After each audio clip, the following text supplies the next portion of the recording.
dia tonga soa eto amin'ny fandarana Jeanne Ferret-Santé aty Canada indray ianao. Ny lohateny izay voaboasantsika anio zany dia momba ny fahamaizan'ny ala ao Kianjasoro.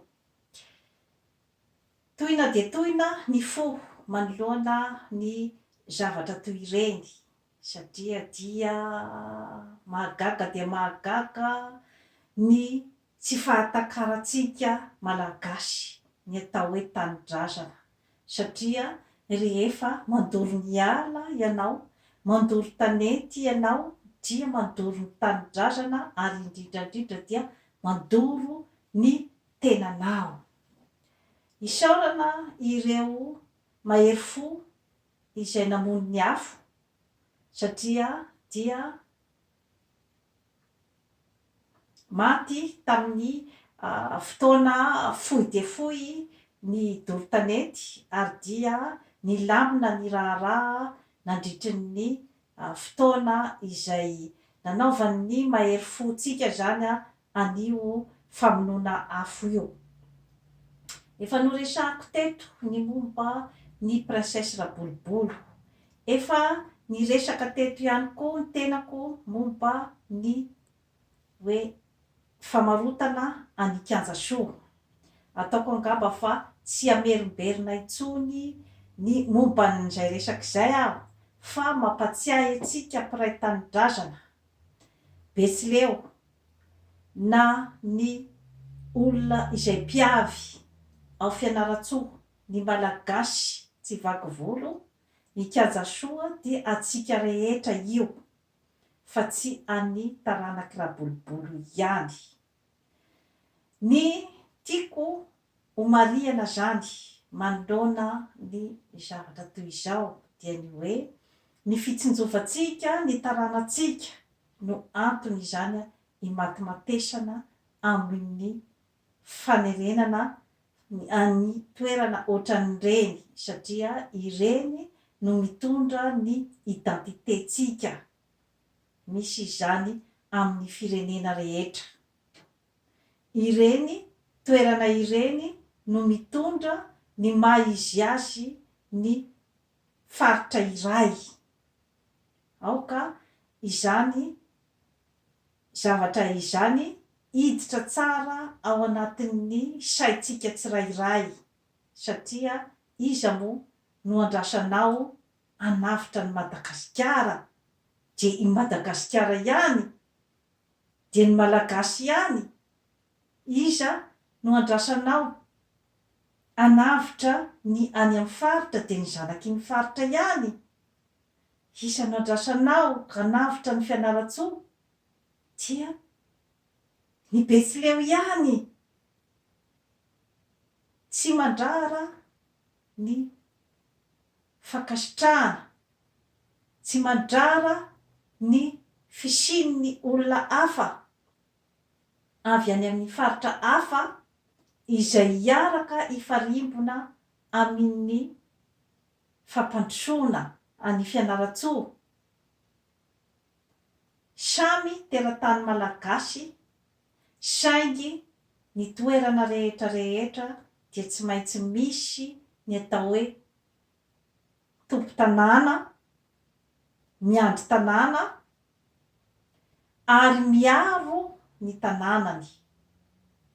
Izay zavatra izay dia voajanahary amintsika olombelona. Iza moa zany no andrasana hiaro ny tanànanao raha tsy ianao izay mieritreritra fa tompony. Lôzika be ke izay hoe resaka fomba fijery ny toe-javatra iray. Tsisy hafan'ny hoe fiainan'ny olona ao an-tokantrano. Iza moa no responsable voalohany amin'ny olona ao an-tokantrano dia ny ray aman-dreny, indrindrandrindra ny renim-pianakaviana no tsy maintsy ho saro-piaro amin'ny fananany ny zanany.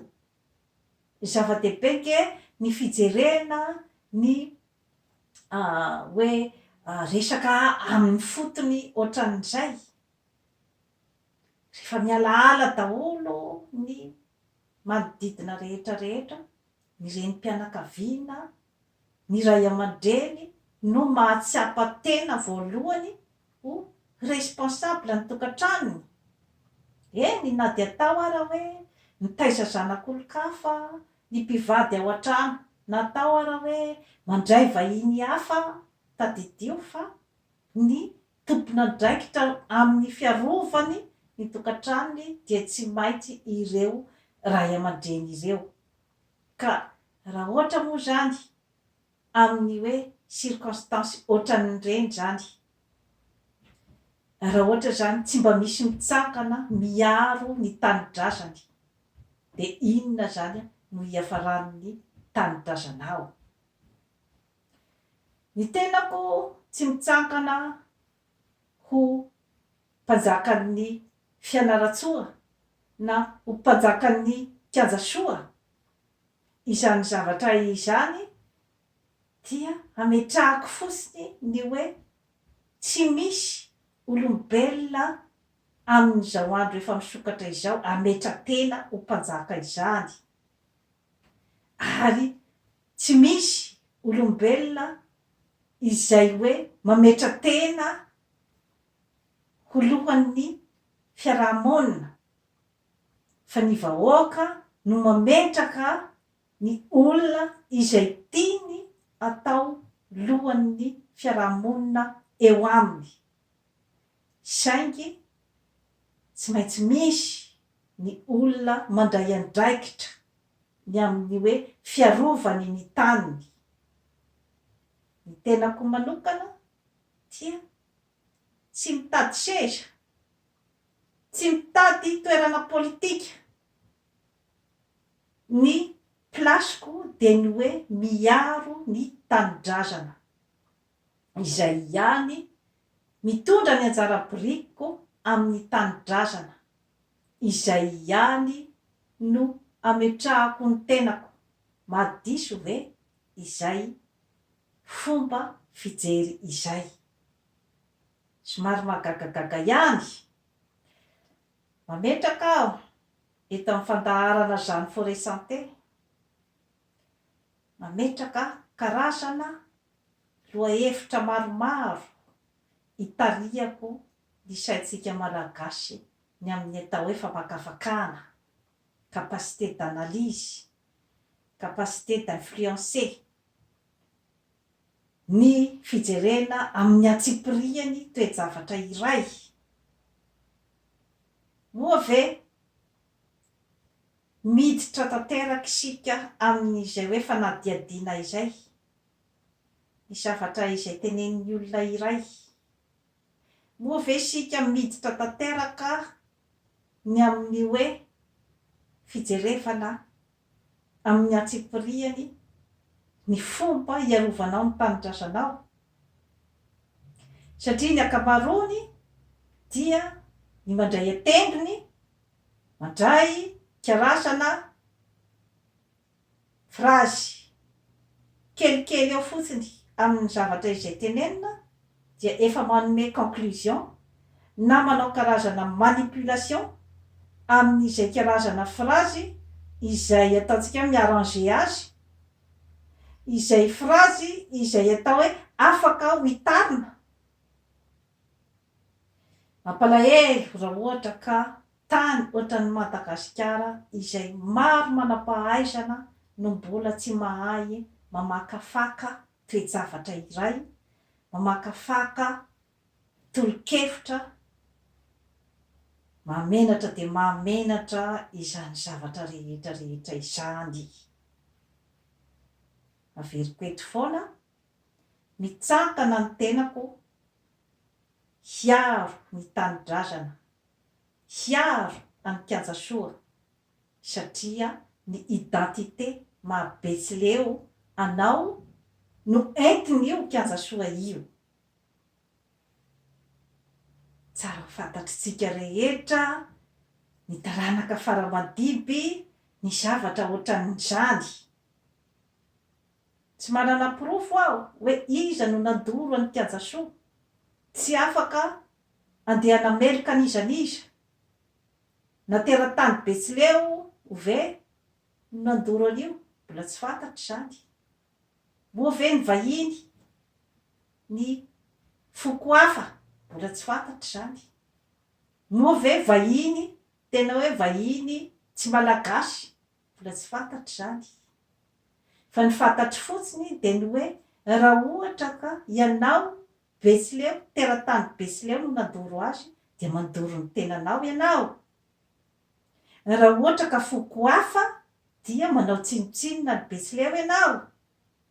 Raha ohatra ka vahiny, teratany vahiny tsy malagasy dia manao tsinotsinona ny malagasy ianao. Fomba fisainana ohatran'izay no entiko eto. Ny fitariana anao hamakafaka. Satria raha misy an'ireny hoe karazan'olona izay hoe miaro ny taniny dia matetika ny olona tena teratany tamin'io tany io. Zavatra tsy azo ialana izay karazana filôzofia izay satria voajanahary amintsika olombelona ny hoe ny olona izay teratany eo amin'ny toeran'io dia manana an'izay atao hoe sentiment d'appartenance izay amin'ny toerana misy azy ary dia miaro ny tany niaviany. Koa manainga antsika malagasy tsy vaky volo anameloka an'izao fomba mampalahelo, fomba mamoehatra amin'ny fandorana ny alan'ny Kianjasoa izao. Miantso ny firaisan-kinantsika malagasy tsy vaky volo hiaro ny tanin-drazantsika satria mampiseho fa mbola tsy azontsika zany ny atao hoe fitiavan-tanin-drazana. Maro dia maro ny karazana commentaire izay henoko any ambadibadika any zany mikasika an'io Kianjasoa io, mikasika ny resaka princesse Raboloboly, mikasika ahy manokana. Mampalahelo de mampalahelo satria fiarovana an'ilay tany tsy ho varotona no ataoko eto. Fiarovana an'ilay tany tsy ho dorana no ataoko eto.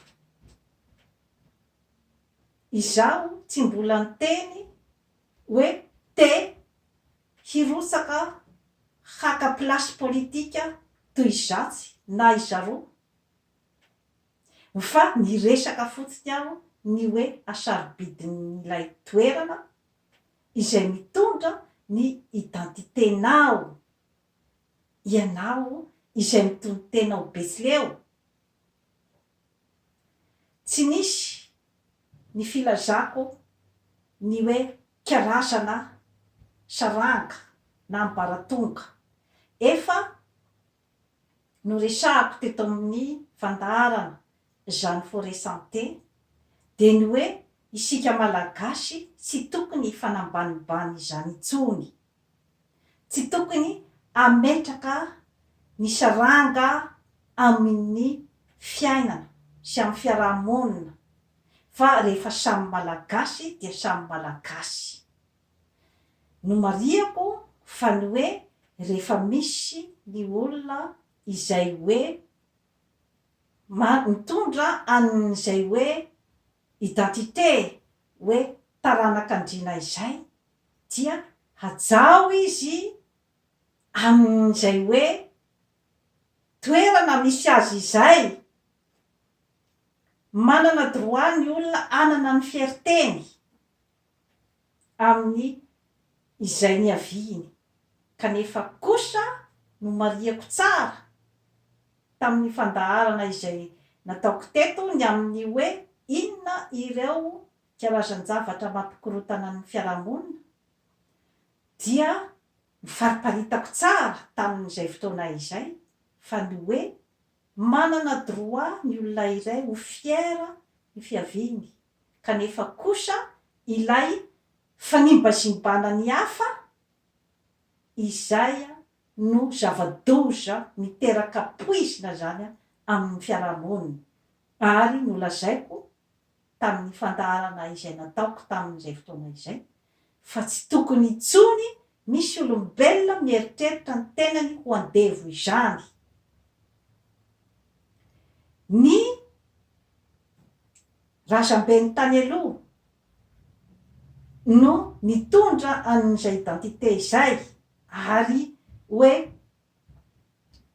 mampalahelo de mampalahelo ny fisininy zany tantara izany, fa nitsarana any aty aoriana dia tsy tokony itsony hieritreritra ny tenany ho amin'izany plasy ny andevo izany, satria efa samy manana ny maha izy azy daholo isika malagasy amin'izao fotoana izao, ary dia efa samy andrina daholo amin'ny toerana misy azy.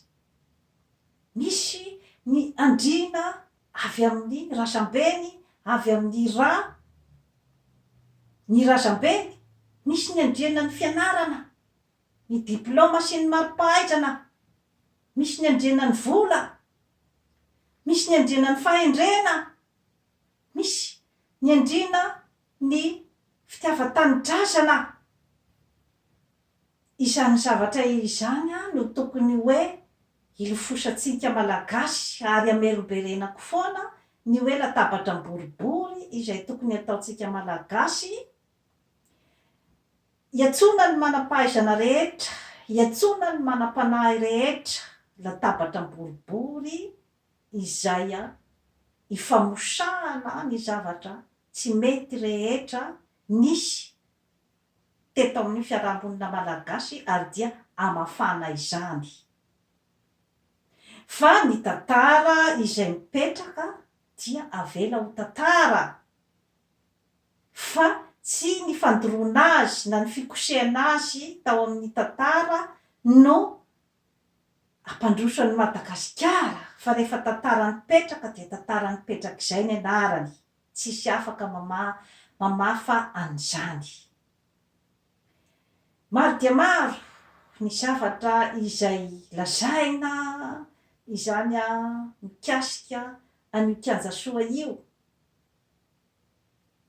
Resaka aho ny hoe resaka princesse Raboriboro, ny resaka ihany koa ny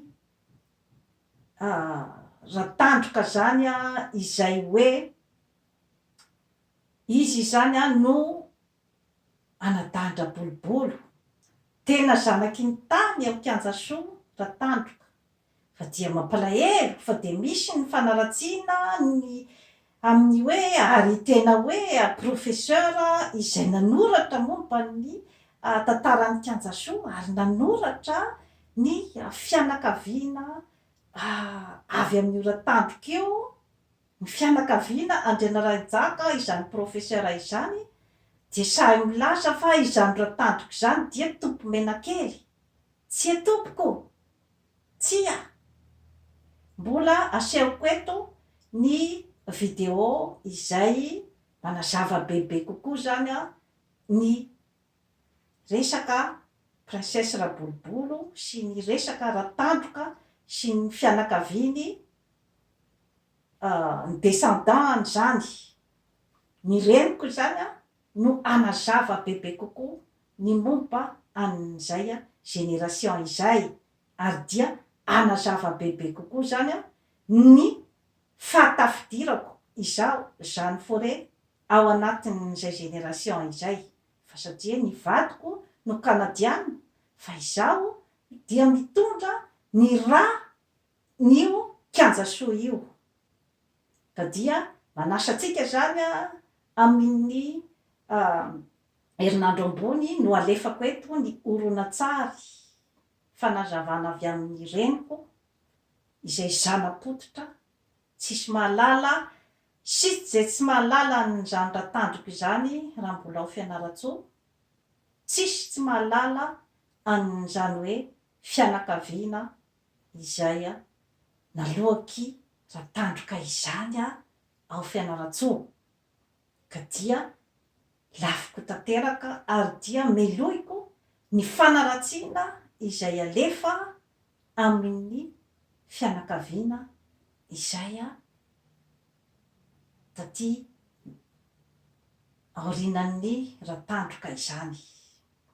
Dia toy izay indray tompo-kilasy tompoko vavy no azo natolotra anao anio manaova abonnement amin'ny Jean Forêt Santé aty Canada fa hanatsara ny fiainanao ary dia mirary soa ho antsika malagasy mba ahay irahina, mba ahay ifanazava, hiavana satria iza no fahavalo iombonantsika. Dia ny firenena matanjaka no hiatrehantsika amin'izao fotoana izao. Tadidio izay zavatra izay. Tadidio izay satria ny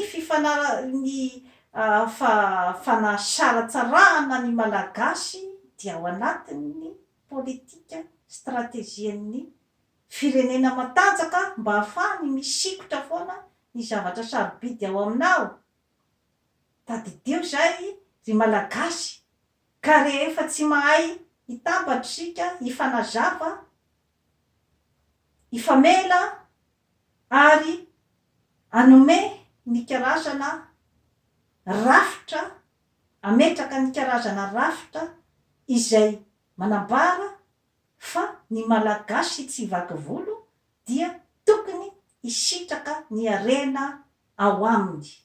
Rehefa mbola tsy tonga amin'izay karazana fifanarahana izay isika dia tadidio fa teo ihany teo ary dia ny valala tsy madady arina dia hisitrika ary amin'ny faran'ny arina ary dia ho faty tsikelikely.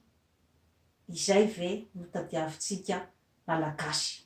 Ataoko angamba fa manam-panahy daholo ianao izay miaino ahy amin'izao fotoana izao. Isika malagasy izay mieritreritra ny hampandroso any Madagasikara. Mirary soa atsika rehetra, veloma tompoko.